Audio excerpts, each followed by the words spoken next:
वैसे तो हमारे भारत में एक से एक प्रचलित डाकुओं का इतिहास रहा है, जिसमें चंबल के डाकुओं का नाम सबसे पहले आता है, जैसे निर्भय सिंह गुज्जर, दस्यु सुंदरी फूलन देवी। लेकिन यहाँ हम उनकी नहीं बल्कि दक्षिण भारत के एक ऐसे डाकू की बात कर रहे हैं जिसने कुल 20 साल तक तमिलनाडु और कर्नाटक के जंगलों में आतंक का ऐसा मंजर कायम किया कि उसका नाम सुनते ही लोगों की रूह तक कांप जाती थी। वो इतना निर्मम और खतरनाक था कि उसके आगे दो दो राज्यों की सरकारों को तक झुकना पड़ा था। उसने केवल अपनी 10 साल की छोटी सी उम्र में ही क्राइम की दुनिया में कदम रखकर वो इतना फेमस हुआ कि कोई उसे रॉबिन हुड कहता तो कोई उसे डीमन कह के बुलाता था। अपनी क्राइम की हिस्ट्री में उसने तकरीबन 184 लोगों को मौत के घाट उतार दिया, जिसमें आधे से ज्यादा तो केवल फॉरेस्ट गार्ड्स और पुलिस वाले थे। इसके अलावा उसने लगभग 2000 हाथियों की निर्मम तरीके से हत्या की और अपने सभी विरोधी गुटों का सफाया करके हाथी के दांत की तस्करी से लेकर चंदन की लकड़ी की स्मगलिंग तक से उसने बेशुमार दौलत हासिल कर अपने साम्राज्य को किडनैपिंग तक बढ़ा दिया था।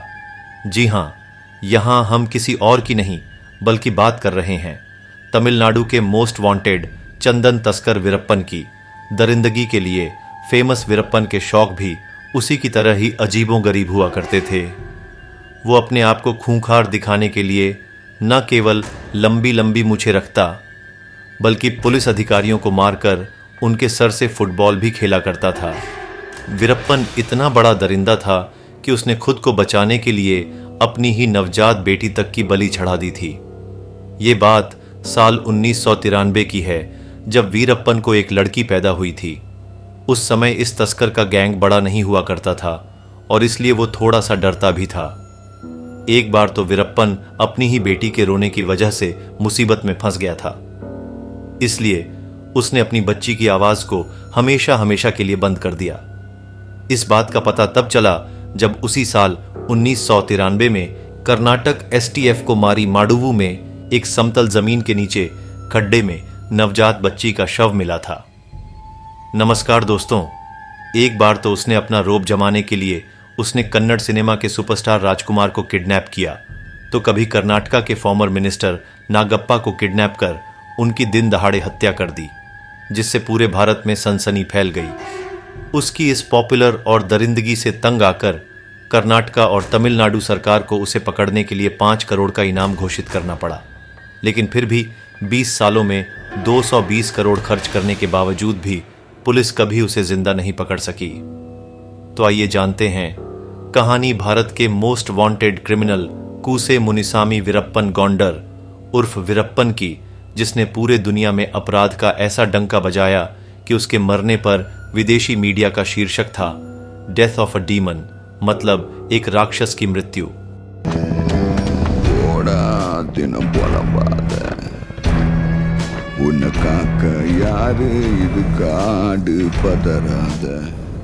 वीरप्पन यानी कूसे मुनिसामी वीरप्पन गौंडर का जन्म 18 जनवरी 1952 को कर्नाटका के गोपीनाथम गांव के एक तमिल परिवार में हुआ था।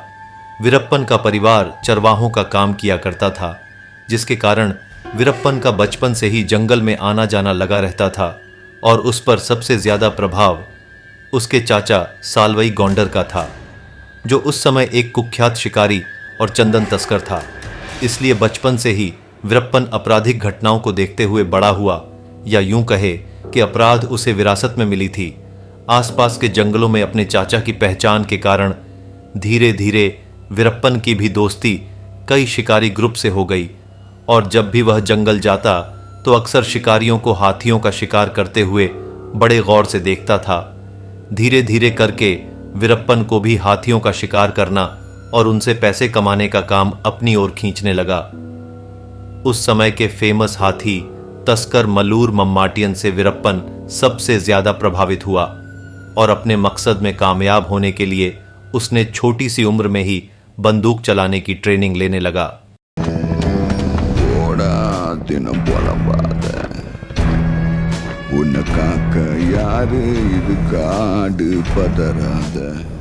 उस समय दक्षिण भारत के जंगलों में हाथियों का शिकार करना एक आम बात थी। क्योंकि हाथियों को मारकर उनके दांतों को महंगे दामों में बेचा जाता था। और वीरप्पन भी उन्हीं सब को देखकर मात्र 10 साल की उम्र में ही शिकार के लिए मैदान में कूद पड़ा और कुछ ही दिनों में इस काम में इतनी महारत हासिल कर ली कि उसका नाम उस समय के सबसे बेहतरीन शूटरों में शामिल होने लगा। कई हाथियों की जान लेने के बाद वो 17 साल की उम्र में इंसानों का कत्ल भी करने लगा, जिसकी शुरुआत उसने जंगल के भीतर एक फॉरेस्ट गार्ड की हत्या करके की। शुरुआत में तो वह केवल अपने चाचा साल्वई गौंडर के लिए काम करता था, लेकिन अपराध की दुनिया में बड़ा नाम कमाने के चक्कर में वह अपने चाचा से भी अलग हो गया और मात्र 18 साल की उम्र में एक शिकारियों के ग्रुप में जॉइंट होकर उसने धीरे धीरे अपना रुतबा बढ़ाना शुरू कर दिया, जिससे कुछ ही दिनों के अंदर उसने इस ग्रुप पर इस कदर पकड़ बना ली कि हर काम में वह अपने ग्रुप के हेड के बजाय खुद ही डील करने लगा, क्योंकि तस्करी के इस काम में बेशुमार पैसा और लोगों के बीच काफी खौफ था, जिसकी वजह से वो तेजी से फॉरेस्ट डिपार्टमेंट्स की नजरों में भी आने लगा था। धीरे धीरे करके वीरप्पन पहले से ही जंगल के पुराने तस्करों से भी आगे निकलता जा रहा था। इसलिए उन लोगों ने गुट बनाकर जल्द से जल्द वीरप्पन को अपने रास्ते से हटाने का फैसला कर लिया।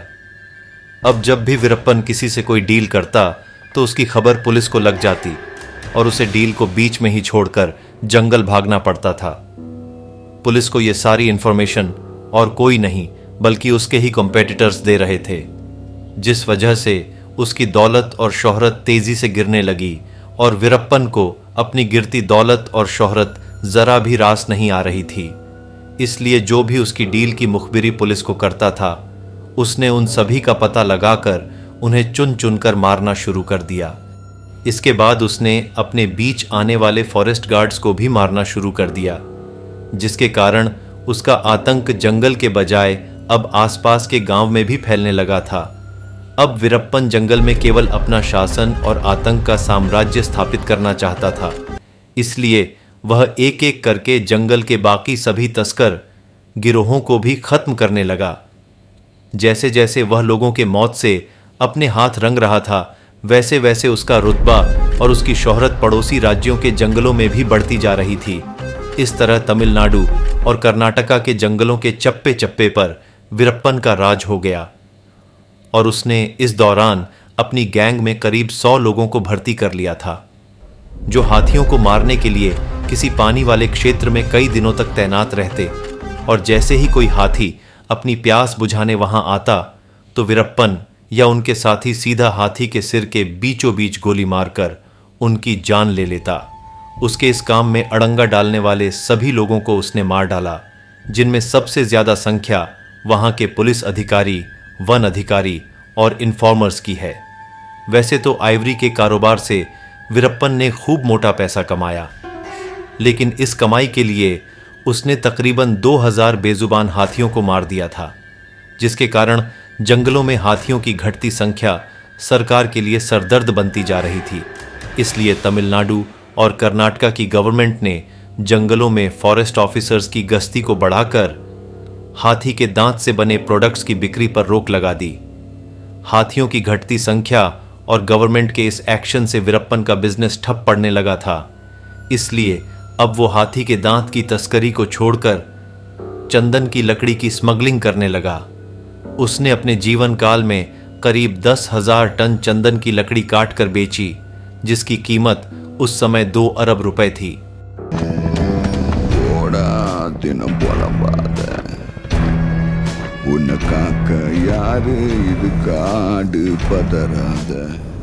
भारत में चंदन की लकड़ी को काटना और उसे बेचना इल्लीगल और क्राइम है, क्योंकि इस पर हक केवल उस राज्य की सरकार का होता है। पर वीरप्पन इस पर अपना हक मानता था और इसकी तस्करी धड़ल्ले से कर रहा था। कर्नाटका और तमिलनाडु की सरकार कई सालों की कोशिश के बाद भी वीरप्पन को पकड़ने में कामयाब नहीं हो पा रही थी। इस बीच कई फॉरेस्ट ऑफिसर्स वीरप्पन को पकड़ने तो गए, लेकिन वह खुद वीरप्पन के हाथों मारे जाते। इसलिए कर्नाटका गवर्नमेंट को एक ऐसे ऑफिसर की तलाश थी जो अपने काम में माहिर और ईमानदार हो, और ऐसे ही एक IFS ऑफिसर थे P. श्रीनिवास, जिन्हें कर्नाटका गवर्नमेंट साल 1983 में प्रमोट करके डीसीएफ यानी डेप्यूटी कंजर्वेटर ऑफ फॉरेस्ट के पद पर कर्नाटका के चामराजनगर में तैनात करती है। लेकिन इस पूरे एरिया में वीरप्पन का कब्जा था और आए दिन उसका नाम मीडिया की हेडलाइंस में रहता था। इसलिए पी श्रीनिवास ने वीरप्पन को पकड़ने के लिए इस क्षेत्र में अपना नेटवर्क बनाना शुरू कर दिया। लगभग 3 साल की कड़ी मेहनत और कई प्रयासों के बाद आखिरकार 1986 में उन्होंने बेंगलोर में चल रहे सार्क सम्मेलन के दौरान वीरप्पन को पकड़ लिया और पूछताछ के लिए वीरप्पन को बोदीपाड़ा का फॉरेस्ट रेस्ट हाउस लाया गया, जहां उसे कई दिनों तक रखकर पूछताछ की गई। पूछताछ में मिली जानकारी के बाद पुलिस ने कर्नाटक, तमिलनाडु और केरल में वीरप्पन के कई ठिकानों पर छापा मारकर चोरी की गई चंदन की लकड़ियों के कई बंडल्स बरामद किए। एक दिन पी श्रीनिवास ऐसे ही किसी छापेमारी के लिए गए हुए थे कि तभी उनकी अनुपस्थिति में वीरप्पन को वहां से भागने का सही मौका हाथ लगा और वह किसी तरह पुलिस को चकमा देकर वहां से भाग निकला। पुलिस से भाग निकलने के बाद साल 1987 में वीरप्पन और ज्यादा चर्चा में तब आ गया जब उसने चिदम्बरम नाम के एक फॉरेस्ट ऑफिसर को किडनैप कर बड़ी ही निर्दयता से उनकी हत्या कर दी थी। जहां पी श्रीनिवास पहले ही वीरप्पन के भाग निकलने से उलझन में थे, वहीं इस घटना के बाद वह और भी ज्यादा ताकत के साथ वीरप्पन को दोबारा पकड़ने में जुट गए। श्रीनिवास ने इस बार वीरप्पन के गांव गोपीनाथम पर फोकस किया। वैसे तो इस गांव में पुलिस ने पहले भी काफी इंक्वायरी की थी। वीरप्पन की खबर निकलवाने के लिए पुलिस वहां के स्थानिक लोगों को काफी परेशान करती थी। किसी पर जरा सा भी शक होने पर उसे पकड़कर हफ्तों तक जेल में रखा जाता और टॉर्चर किया जाता था। गोपीनाथम के अलावा हर उस गांव का वही हाल था जहां वीरप्पन का जरा सा भी आना जाना था। ऐसे न जाने कितने लोग थे जिन पर पुलिस की पूछताछ के दौरान कई सारे अत्याचार हुए। उन्हें पीटा गया, इलेक्ट्रिक शॉक दिए गए। इस काम में कई लोगों की जान तक चली गई, लेकिन पी श्रीनिवास ने पुलिस का ऐसा कोई भी तरीका इस्तेमाल नहीं किया, बल्कि उन्होंने इसका बिल्कुल उल्टा किया। उन्होंने वहां लोगों को परेशान करने और उन पर जोर जबरदस्ती करने के बजाय उनकी मदद करके उनके दिलों में जगह बनाई। पी श्रीनिवास ने गांव के लोगों के लिए रोड, गार्डन्स, मरियमन का मंदिर, पीने के पानी की सुविधा के अलावा गरीबों के लिए 40 घर भी बनवाए। इन सभी कामों के लिए कुछ गवर्नमेंट फंड का इस्तेमाल भी किया गया, तो कुछ पैसे श्रीनिवास ने अपनी सैलरी से भी दिए। इस दौरान उन्होंने कई लोगों को रोजगार भी दिलाए, जिसमें वीरप्पन की बहन मारी भी शामिल थी। मारी को भी नजदीक के एक डिस्पेंसरी में काम दिलवाया गया था। इस तरह पी श्रीनिवास गोपीनाथम में लोगों के चहीते अफसर बन गए और वहां अपना एक लोकल इंटेलिजेंस नेटवर्क क्रिएट करने में सफल रहे, जो वीरप्पन को पकड़ने के लिए उनकी मदद करने लगा। इसके बाद वीरप्पन और उसके परिवार की सभी एक्टिविटीज की खबर पी श्रीनिवास को मिलना शुरू हो गई और वह उसे अरेस्ट करने के लिए प्लानिंग करने लगे। लेकिन एक दिन वीरप्पन के लोगों ने उन इन्फॉर्मर्स को पुलिस की जीप में घूमते हुए देख लिया और यह जानकारी जब वीरप्पन को मिली तो उसने उन सभी इन्फॉर्मर्स को बेरहमी से मार डाला और उनके सर को काटकर पूरे गांव में घुमाया। यह सब देखकर वहां के लोगों के अंदर वीरप्पन का डर बुरी तरह बैठ गया, जिसके बाद से पी श्रीनिवास को वीरप्पन से रिलेटेड कोई भी इंफॉर्मेशन मिलना बंद हो गई। अपना आतंक कायम रखते हुए वीरप्पन ने सन 1990 में मुथु लक्ष्मी से शादी कर ली। इसके कुछ ही दिन बाद फरवरी 1990 में पुलिस को वीरप्पन के चंदन तस्करी की एक बड़ी डील की इंफॉर्मेशन मिली।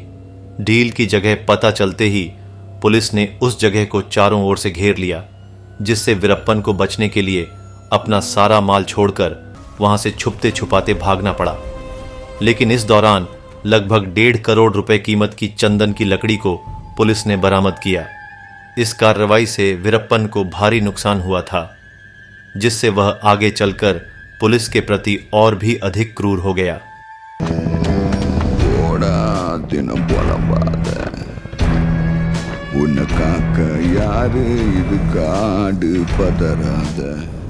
वीरप्पन का गुस्सा तब और बढ़ गया जब उसे उसकी बहन मारी की सुसाइड की खबर मिली।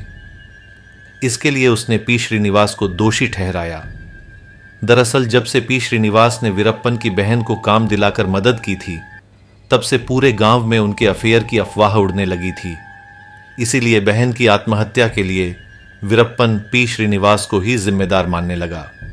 वैसे तो वह पहले से ही श्रीनिवास द्वारा अरेस्ट किए जाने और उसकी डील्स को बर्बाद करने के लिए गुस्से में था, और अब बहन की मौत के बाद पी श्रीनिवास से बदला लेने के लिए वो और भी ज्यादा बेसब्र हो गया।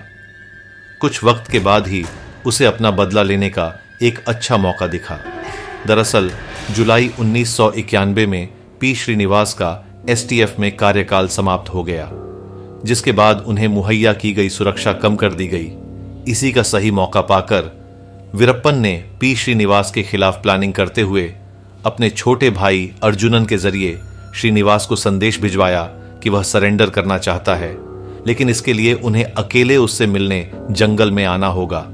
हालांकि यह सब वीरप्पन की चाल थी, पर पी श्रीनिवास इसमें फंस गए और वीरप्पन से मिलने अकेले ही जंगल की ओर निकल पड़े। उनके वहां पहुंचते ही गुस्साए वीरप्पन ने उन्हें बेरहमी से मार डाला। एक रिपोर्ट के मुताबिक ऐसा माना जाता है कि वीरप्पन उनके सर को काटकर अपने साथियों के साथ फुटबॉल खेला करता था। इस तरह किसी अधिकारी की निर्मम हत्या से पूरा देश दहल चुका था। उसकी दरिंदगी के किस्से देश के कोने कोने में फेमस होने लगे थे। अकेले वीरप्पन ने 2-2 राज्यों की पुलिस की नाक में दम कर रखा था, और जब भी दोनों में से किसी एक राज्य की पुलिस कार्रवाई करती तो वीरप्पन दूसरे राज्य के जंगलों में जाकर छुप जाता था, जिससे पुलिस चाहकर भी उसे पकड़ नहीं पा रही थी। इसीलिए कर्नाटक और तमिलनाडु की गवर्नमेंट ने मिलकर 1992 में एक जॉइंट स्पेशल टास्क फोर्स यानी एसटीएफ का गठन किया, और वीरप्पन को पकड़ने की जिम्मेदारी इस फोर्स के जॉइंट चीफ वॉल्टर देवराम को दी गई। फरवरी 1992 में कर्नाटका टास्क फोर्स ने वीरप्पन के अड्डों पर कार्रवाई करते हुए उसके राइट हैंड गुरुनाथन को मार गिराया। इस पूरे ऑपरेशन में एसआई शकील अहमद की बड़ी भूमिका थी, और उनकी बहादुरी के कारण ही यह सब संभव हो पाया था। लेकिन इस घटना के बाद भी वीरप्पन चुप नहीं बैठा, और 3 महीने बाद ही रामपुरा पुलिस स्टेशन पर हमला कर कई पुलिसकर्मियों को मारकर उनके हथियारों को लूट लिया। वीरप्पन इस तरह एक के बाद एक कई हमले करता है, जिसके बाद एसटीएफ हरकत में आ जाती है और उसके सभी ठिकानों के आसपास सघन तलाशी अभियान शुरू कर देती है। पर एसटीएफ को कुछ भी हाथ नहीं लगता, और वहीं दूसरी तरफ वीरप्पन आइवरी की एक फेक डील की अफवाह फैलाता है, जिसके चलते 14 अगस्त सन 1992 को एसपी हरिकृष्ण और एसआई शकील अहमद अपनी टीम के साथ उसे पकड़ने के लिए जंगल पहुंच जाते हैं, जहां वीरप्पन प्लानिंग के तहत घात लगाकर उन पर हमला करता है, जिसमें एसपी हरिकृष्ण और एसआई शकील अहमद समेत 5 पुलिसकर्मियों की जान चली जाती है। इस तरह वीरप्पन का पुलिस वालों पर लगातार कहर बरस रहा था, क्योंकि पुलिस जब उसे पकड़ने जाती है और खुद ही उसका शिकार हो जाती, वीरप्पन इस बार आईपीएस ऑफिसर के गोपाल कृष्णन को टारगेट करता है और सन 1993 में कोलाथुर गांव में पोस्टर लगाकर खुद को पकड़ने के लिए गोपाल कृष्णन को ललकारता है, जिससे इस खबर से पूरे इलाके में सनसनी फैल जाती है और कि गोपाल कृष्णन वीरप्पन के इस उकसावे में आकर उसे पकड़ने के लिए अपनी टीम के साथ जंगल निकल पड़ते हैं। उनके साथ 15 इन्फॉर्मर्स और 2 फॉरेस्ट गार्ड्स और 5 पुलिस वाले भी एक अन्य बस में सवार थे, जो उनके आगे आगे चल रहे थे, और वीरप्पन भी उनकी हर गतिविधि पर नजर गड़ाए बैठा था।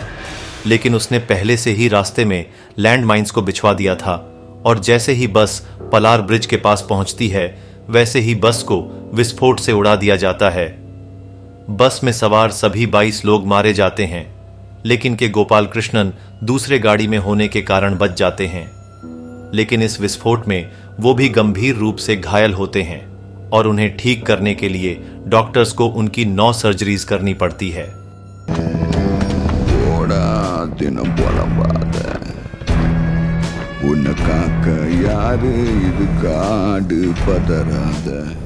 इस घटना के बाद पुलिस प्रशासन की साख पर गंभीर प्रश्न चिन्ह लग चुका था।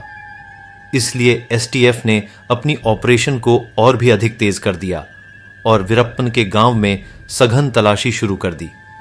इस दौरान मई 1993 में पुलिस वीरप्पन के परिवार वालों से पूछताछ करती है और उसकी पत्नी मुथु लक्ष्मी को अपने पति का सहयोग करने के जुर्म में गिरफ्तार कर लेती है। हालांकि उसे कुछ दिनों के बाद छोड़ दिया जाता है। वीरप्पन की पत्नी को तो रिहा कर दिया गया, लेकिन इसी बीच तमिलनाडु गवर्नमेंट ने वीरप्पन और उसके गुट को पकड़ने के लिए एसटीएफ के साथ साथ बीएसएफ को भी जोड़ दिया। बीएसएफ ने जुलाई 1993 में फॉरेस्ट एरिया में ऑपरेशन करते हुए वीरप्पन के 19 साथियों को गिरफ्तार कर लिया और एक महीने के बाद अगस्त 1993 में बीएसएफ और वीरप्पन की गैंग के बीच फिर से मुठभेड़ हुई, जिसमें वीरप्पन के 18 लोग मारे गए। वहीं इस दौरान बीएसएफ के 3 जवान भी शहीद हो गए। इसके बाद का क्रम कई सालों तक ऐसा ही चलता रहा। कभी पुलिस वीरप्पन के गैंग मेंबर्स को मार गिराती, तो कभी वीरप्पन पुलिस पर छुपके से हमला करके उन्हें अपना निशाना बनाता। पुलिस लाख कोशिशों के बाद भी वीरप्पन को पकड़ना तो दूर, उसको छू तक भी नहीं पा रही थी। जंगल में उसने अपना एक ऐसा साम्राज्य स्थापित कर लिया था जिसे 2 राज्यों की पुलिस मिलकर भी नहीं गिरा पा रही थी। अब वीरप्पन ढेर सारे पैसों और अपने रसूख का इस्तेमाल करके पॉलिटिकल फेवर पाने के लिए उनसे अपना संपर्क बढ़ाने लगा। इसी चाहत में उसने वन अधिकारियों और फेमस लोगों को अगवा कर उन्हें रिहा करने के बदले अपनी बात को मनवाना शुरू कर दिया। दिनांक 13 जुलाई 1997 में वीरप्पन ने बुरुडे के जंगलों में 10 फॉरेस्ट ऑफिसर्स को किडनैप कर लिया और उन्हें रिहा करने के बदले में सरकार से ऑफिशियल स्टेटमेंट के जरिए माफी मांगने की मांग की।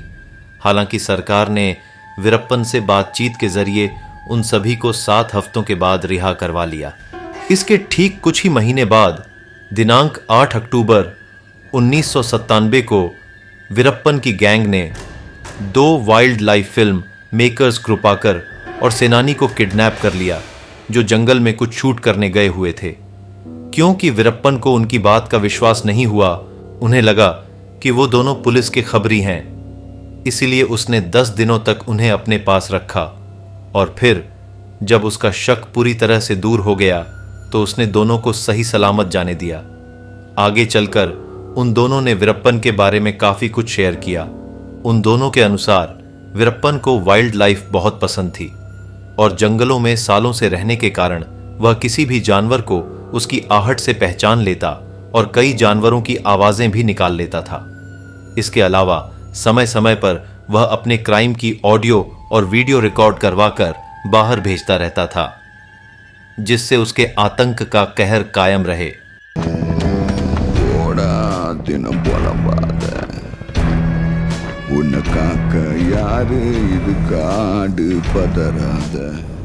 वीरप्पन वो खूंखार डकैत और तस्कर था जो बिना गुनाह किए कभी रह नहीं सकता था। उसे मानो कोई ना कोई अपराध करने की सनक सवार रहती थी। वह अपने क्राइम्स के जरिए हमेशा सुर्खियों में बना रहना चाहता था। इसलिए साल 2000 में वीरप्पन ने दक्षिण भारत के फेमस फिल्म अभिनेता राजकुमार को उनके ही घर से किडनैप करके पूरे भारत में सनसनी मचा दी। इस किडनैपिंग ने जहां लोगों को हैरान कर दिया, तो वहीं कर्नाटका गवर्नमेंट पर प्रेशर बढ़ गया था और गवर्नमेंट को वीरप्पन की कई मांगों को मानने पर मजबूर होना पड़ा। राजकुमार को छुड़ाने के लिए हुए नेगोशिएशन में तमिल मैगजीन नाकीरन के एडिटर आर गोपाल ने बड़ी भूमिका निभाई थी। उन्होंने वीरप्पन के साथ कई दौर की बातचीत की, जिसमें उसने अपनी कई डिमांड्स को सामने रखा। वीरप्पन ने तमिलनाडु और कर्नाटक में चल रहे कावेरी वाटर डिस्प्यूट पर तमिलनाडु के लिए जस्टिस की मांग की। साथ ही उसने तमिल को कर्नाटक की सेकंड लैंग्वेज बनाने की बात भी रखी।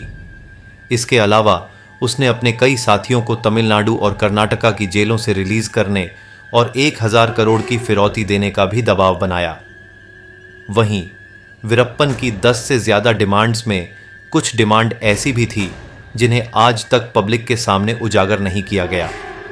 उस समय यह मामला इतना हाई प्रोफाइल और चर्चित था कि कर्नाटका के चीफ मिनिस्टर एस.एम. कृष्णा को तमिलनाडु का दौरा करना पड़ा और वीरप्पन की मांगों को लेकर वहां के चीफ मिनिस्टर एम. करुणानिधि से बातचीत करनी पड़ी।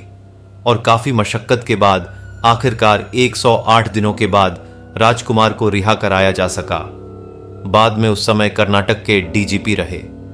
सी दिनाकर ने अपनी किताब वीरप्पन प्राइज कैच राजकुमार में दावा किया कि राजकुमार को रिलीज करवाने के लिए कर्नाटक सरकार को 20 करोड़ रुपए वीरप्पन को देने पड़े थे। हालांकि राजकुमार के परिवार ने इसे मानने से साफ इनकार कर दिया। खैर, इसके पीछे की सच्चाई चाहे जो भी हो, लेकिन वीरप्पन का फेमस लोगों को किडनैप करना अभी भी थमा नहीं था। राजकुमार की घटना के करीब 2 साल बाद दिनांक 25 अगस्त 2002 को वीरप्पन ने कर्नाटका के फॉर्मर मिनिस्टर एच नागप्पा को उनके ही गांव कामगेरे से किडनैप कर लिया। नागप्पा 1996 से 1999 तक कर्नाटका के एग्रीकल्चर मार्केटिंग मिनिस्टर भी रह चुके थे।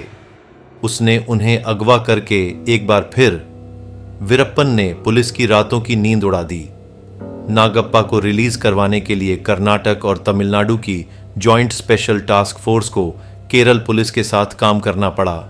इस बार सरकार ने नेगोशिएशन न करके नागप्पा को छुड़ाने के लिए पुलिस कार्रवाई करने का डिसीजन लिया, लेकिन इसमें पुलिस की प्लानिंग बुरी तरह से फेल रही। ना तो नागप्पा को छुड़ाया जा सका और ना ही वीरप्पन को गिरफ्तार किया जा सका। वहीं वीरप्पन पुलिस के इस रुख से काफी गुस्से में था, इसलिए जब उसे लगा कि सरकार उससे कोई नेगोशिएशन नहीं करेगी तो उसने नागप्पा को मारकर जंगल में फेंक दिया। इस घटना से एक बार फिर पूरा दक्षिण भारत सन्न रह गया, जिससे कर्नाटका और तमिलनाडु की जॉइंट स्पेशल टास्क फोर्स की भारी बदनामी भी हुई। उनकी कार्यशैली पर सवाल उठाए जाने लगे और उनके ऊपर वीरप्पन को जल्द से जल्द पकड़ने का दबाव बढ़ने लगा। इस घटना के बाद कर्नाटका सरकार ने वीरप्पन को जिंदा या मुर्दा पकड़ने पर इनाम की राशि को 2 करोड़ से बढ़ाकर 5 करोड़ कर दिया।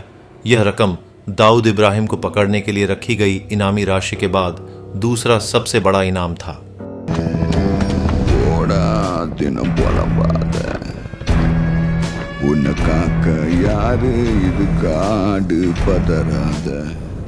पहले हाथियों का शिकार, फिर चंदन की तस्करी और फिर बड़े बड़े लोगों को किडनैप कर वीरप्पन फेमस तो हो गया था, लेकिन अब लोग भी उससे तंग आ चुके थे और हमेशा हमेशा के लिए उससे छुटकारा पाना चाहते थे। कर्नाटक और तमिलनाडु सरकार के लिए वीरप्पन पहले से ही आंख की किरकिरी बना हुआ था, जिसका जल्द से जल्द सफाया करना बेहद ही जरूरी था। इसलिए साल 2003 से 2004 के बीच तमिलनाडु की चीफ मिनिस्टर रही जयललिता ने आईपीएस के विजय कुमार को एसटीएफ को लीड करने की जिम्मेदारी सौंपी। विजय कुमार एक बहुत ही एक्सपीरियंस पुलिस ऑफिसर थे और उन्हें कर्नाटक, तमिलनाडु और केरल के जंगलों के बारे में भी काफ़ी अच्छे से जानकारी थी और उनके साथ आईपीएसएन के सेंथामराई कन्नन को एसटीएफ सेकंड इन कमांड की जिम्मेदारी सौंपी गई। जयललिता की तरफ से वीरप्पन को जिंदा या मुर्दा पकड़ने के लिए एसटीएफ को खुली छूट दी जाती है।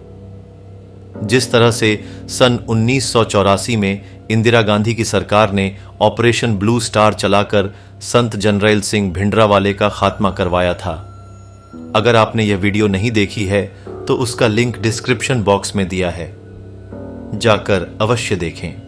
अब आगे, जिसके बाद विजय कुमार ने वीरप्पन से जुड़ी हर छोटी बड़ी इंफॉर्मेशन को जुटाने में लग गए और इन सब में एसटीएफ को करीब 10 महीने का वक्त लग जाता है। लेकिन वे पहले की तरह इस बार किसी भी प्रकार की कोई भी गलती नहीं करना चाहते थे, इसलिए उन्होंने सबसे पहले वीरप्पन की मौजूद सभी वीडियोस को बड़ी ही बारीकी से देखना शुरू कर दिया और आखिरकार उनको सफलता हाथ लगती है। दरअसल विजय कुमार वीरप्पन की सभी वीडियोस को देखकर एक एक कड़ियों को जोड़ने का प्रयास कर रहे थे। तभी अचानक से एक वीडियो को देखकर विजय कुमार चौंक जाते हैं और उनकी आंखें चमक उठती हैं, जिसमें उन्होंने देखा कि वीरप्पन उस वीडियो में एक किताब पढ़ने का प्रयास कर रहा था, पर आंखों की कम रोशनी के कारण उसे पढ़ने में काफी दिक्कत हो रही थी।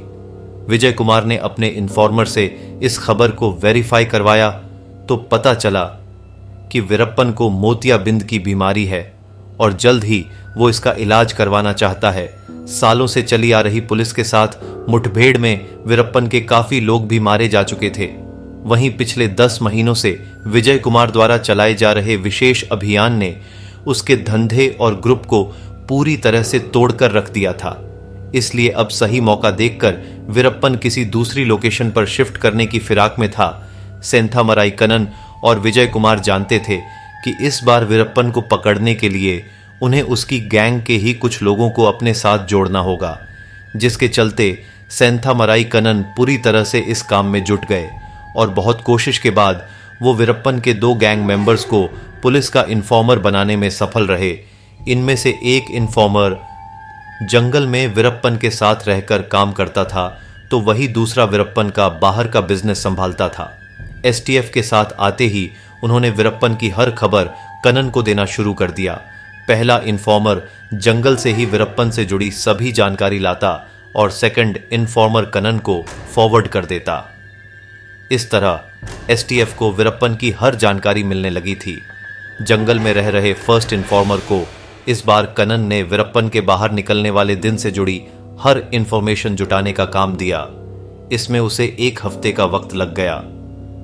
सारी जानकारी जुटाने के बाद सेकंड इन्फॉर्मर कनन को इंफॉर्मेशन शेयर करने के लिए एक चाय की दुकान पर बुलाता है और मीटिंग 16 अक्टूबर 2004 को फिक्स की जाती है, जिसमें दोनों इन्फॉर्मर को कनन से मिलना था।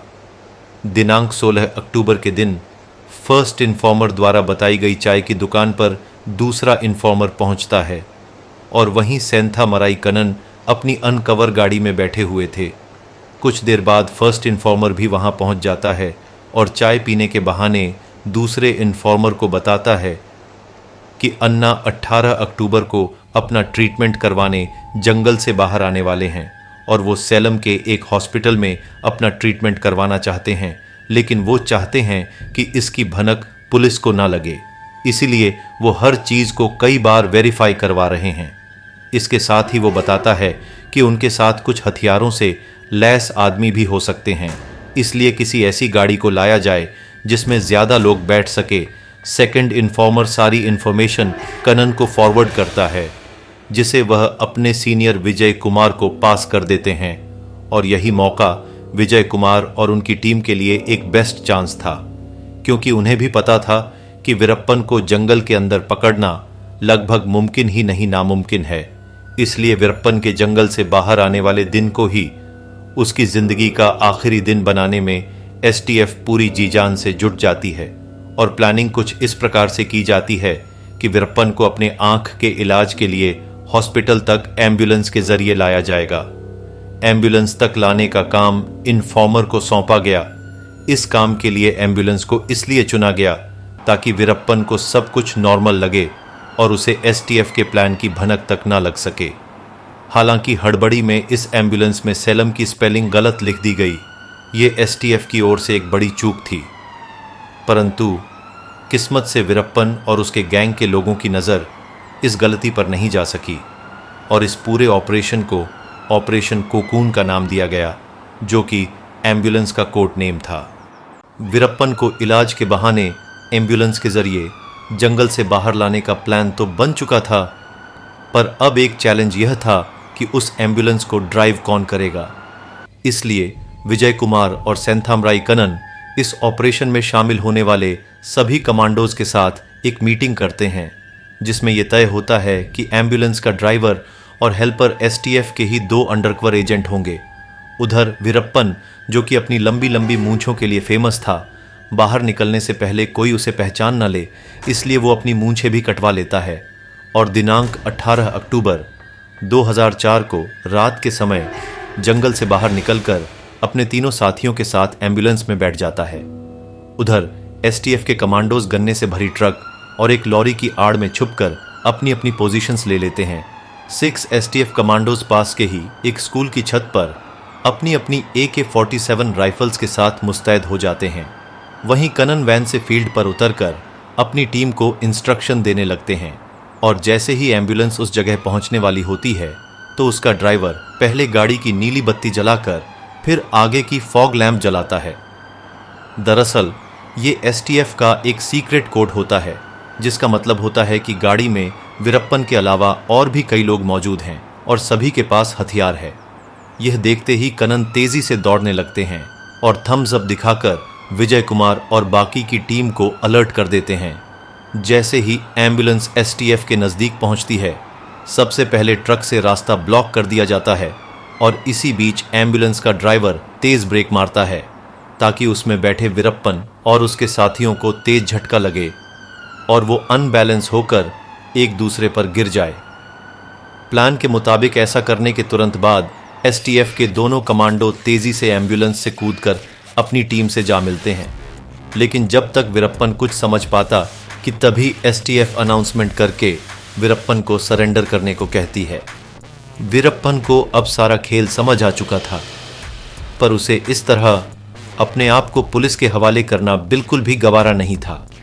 इसलिए अनाउंसमेंट के तुरंत बाद उसने और उसके तीनों साथियों ने पुलिस पर अंधाधुंध फायरिंग करना शुरू कर दी और एसटीएफ के जवानों ने भी जवाबी कार्रवाई करते हुए 20 मिनट के अंदर ही एम्बुलेंस पर लगातार 338 राउंड फायरिंग की। इस अंधाधुंध गोलीबारी में वीरप्पन और उसके तीनों साथी मारे जा चुके थे और इस खबर के बाद तमिलनाडु और कर्नाटका की सरकारों ने राहत की सांस ली, क्योंकि उनका सबसे बड़ा सरदर्द अब खत्म हो चुका था। वहीं वीरप्पन की मौत से लोगों के बीच भी काफी जश्न का माहौल देखा गया। वीरप्पन के गांव के लोगों ने पटाखे जलाकर खुशियां मनाई। जैसे ही ये इन्फॉर्मेशन तमिलनाडु की चीफ मिनिस्टर जयललिता को दी जाती है, उनका तो खुशी का ठिकाना नहीं रहता। बाद में ऑपरेशन कोकून को सफल बनाने में शामिल सभी जाबाज अफसरों को उनकी बहादुरी के लिए तमिलनाडु सरकार द्वारा सम्मानित किया जाता है। हालांकि वीरप्पन के क्राइम की दुनिया को आगे बढ़ाने में कोई और नहीं बल्कि पुलिस डिपार्टमेंट के ही कुछ लोग जिम्मेदार थे।